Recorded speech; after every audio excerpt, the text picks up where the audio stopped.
Muy bien, Janel Herreras. Mira, se convocó la Cumbre de las Américas para la República Dominicana y el gobierno dominicano, hay que decirlo, es anticomunista, pero no por eso, sino que Nicaragua, Venezuela y Cuba realmente no reúnen los conceptos de la democracia para estar en una cumbre democrática. Pero quiero que me analice eso y si ciertamente los amagos de Donald Trump hacia Venezuela tienen objetivo real o nada más es meter miedo.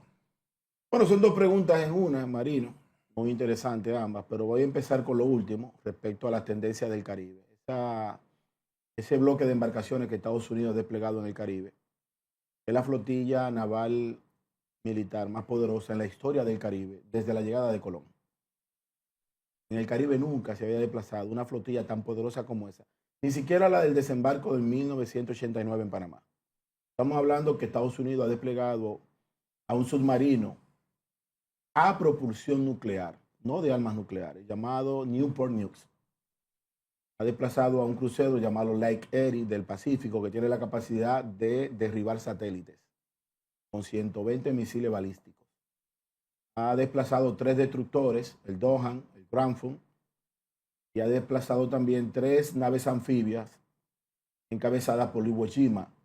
La nave anfibia para Estados Unidos es la embarcación marítima de mayor poder después de los portaaviones, en el segundo nivel. Lleva helicópteros, aviones tipo Harrier de despegue vertical y naves de asalto de anfibio, de lanchas rápidas.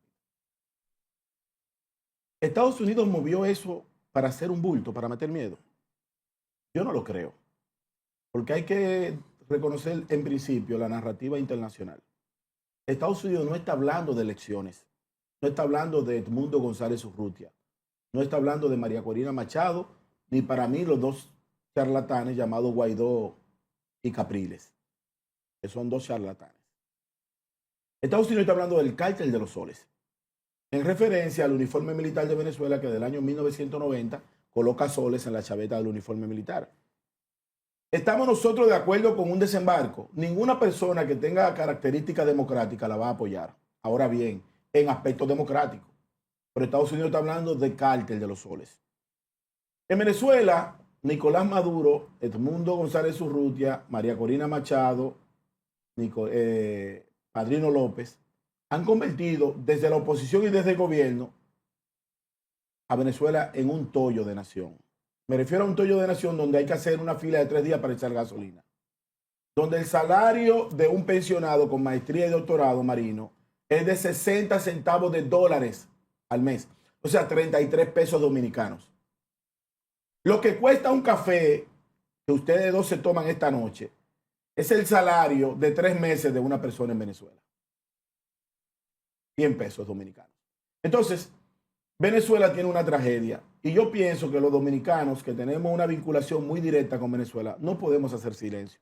Tenemos que ser solidarios, por lo menos tener empatía con el pueblo que vio morir al padre de la patria, Juan Pablo Duarte, con el pueblo que fue originario en los primeros pobladores taínos, que son los arahuacos, que vienen de la bahía del Patanemo y de las orillas del Orinoco, mucho antes de Colón llegar a la isla. Y con el pueblo que históricamente ha tenido una recepción para los dominicanos. Los dominicanos emigramos a 3 lugares en la década del 70 y del 80. Nueva York, Estados Unidos, Barcelona, España y Caracas, Venezuela. De hecho, la mayoría de las fondas en Venezuela, en las partes mineras y petroleras de Venezuela, está el sazón dominicano incluido. La mujer dominicana y el hombre dominicano impregnó ese sazón en Venezuela. Y hoy Venezuela necesita del auxilio, porque no es posible, y es lo que yo le critico al socialismo, el socialismo llega por la escalera de la democracia. Pero una vez llega al poder, lo primero que hace es que destruye la escalera por donde subió.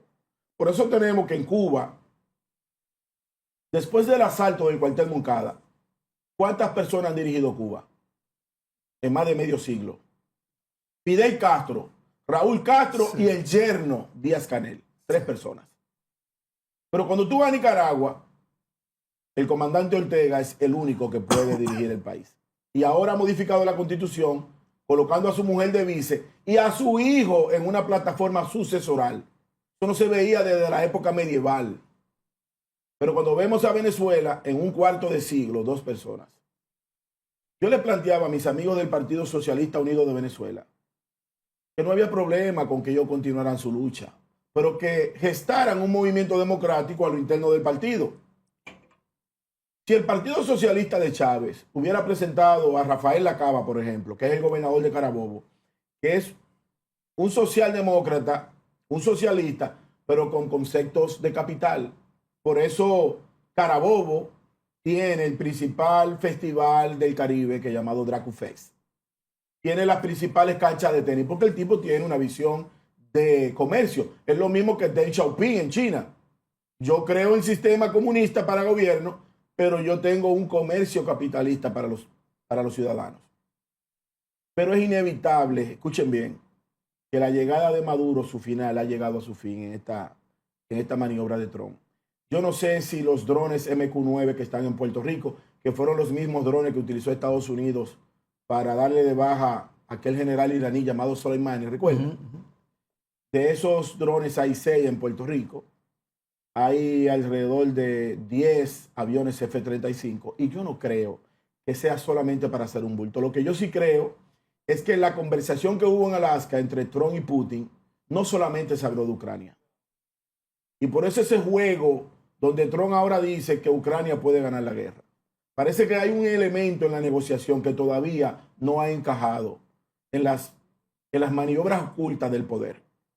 Pero la salida de Maduro será inevitable. Él tendrá 3 caminos.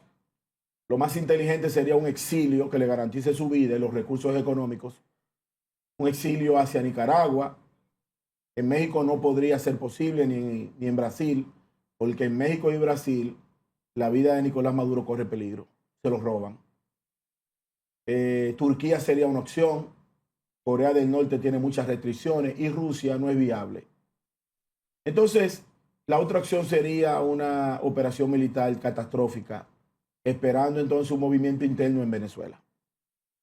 Al final yo pienso que los venezolanos tendrán que ponerse de acuerdo porque no creo en una retaliación, tampoco eso sería perjudicial.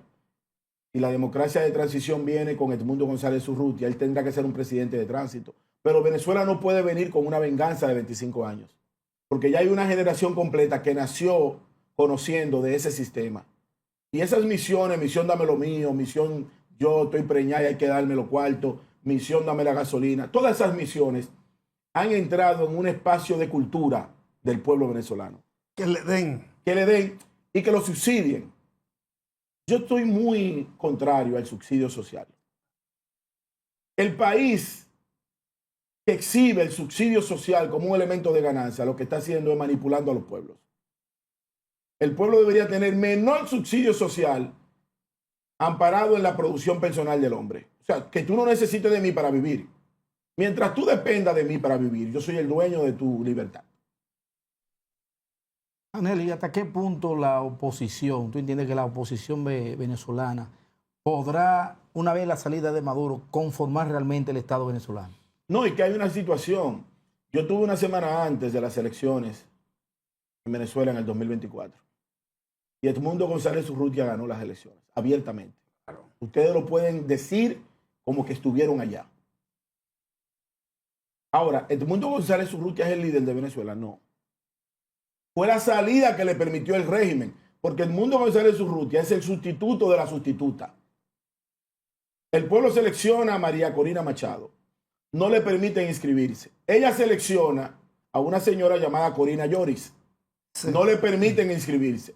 Corina Lloris selecciona a Edmundo González Urrutia. O sea, él es el sustituto de la sustituta. Pero él será un presidente de tránsito. Y Venezuela tiene que llamar a un pacto nacional y a un borrón y cuenta nueva. Porque hay muchos sectores. Porque de hecho, Chávez llega a Venezuela por la descomposición de la derecha venezolana. Es que todo tiene un límite. El robo del erario público tiene un límite. De hecho, Maduro ha durado más en el poder por la propia descomposición de la oposición venezolana. Cuando Donald Trump llega, que hay un componente que nos afecta a nosotros también, es el componente de la USAID. Donald Trump se da cuenta que fondos de la USAID en la oposición venezolana se prestaron para darse la buena vida en la Florida, Francia, España y Punta Cana. Entonces no es posible. Por eso, entre las decisiones de Trump está la USAID. Y eso hay que entenderlo, porque eso no se dice. Pero la realidad es que Venezuela está entre dos bloques. Un bloque reactivo que gobierna sin planificación, porque Nicolás Maduro no es Chávez. Tú puedes estar en desacuerdo de Chávez, pero Chávez tenía unos elementos de concepto filosófico diferente a Maduro. Maduro amanece hablando con un pajarito. Y por otro lado tenemos una derecha que lo quiere todo. Mira, y viendo todas esas situaciones que se han presentado, las acusaciones que le han hecho al régimen de Maduro sobre sus vínculos con Irán, sus vínculos tanto con el cartel de los soles, su vínculo inclusive con aquellos que conforman lo que dicen el eje del mal. ¿Usted cree que eso tiene una repercusión?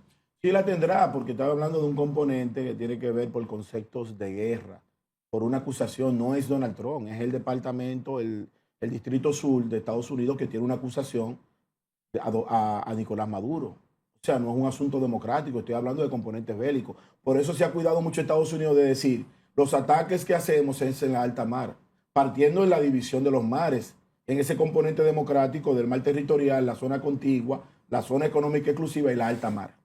O sea, son conceptos de derecho jurídico internacional amparado en el artículo 51 de Naciones Unidas que le permite a un Estado soberano defenderse de otro Estado. Por eso Estados Unidos ataca las lanchas, porque la lancha trae veneno para la juventud norteamericana. Bueno, tenemos pendiente la cumbre. ¿Cuándo podemos hacer eso? Yo les prometo a ustedes que vengo antes de 15 días a este programa. Yo voy a salir a Nueva York, estaré también invitado en la gala de la Academia Mundial. También voy a dar 2 conferencias en Nueva York, una denominada Geopolítica del Caribe, el concepto histórico de República Dominicana, y la otra, Juan Pablo Duarte, más necesario que nunca.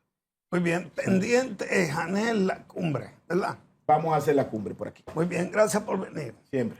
Señores, nos vemos.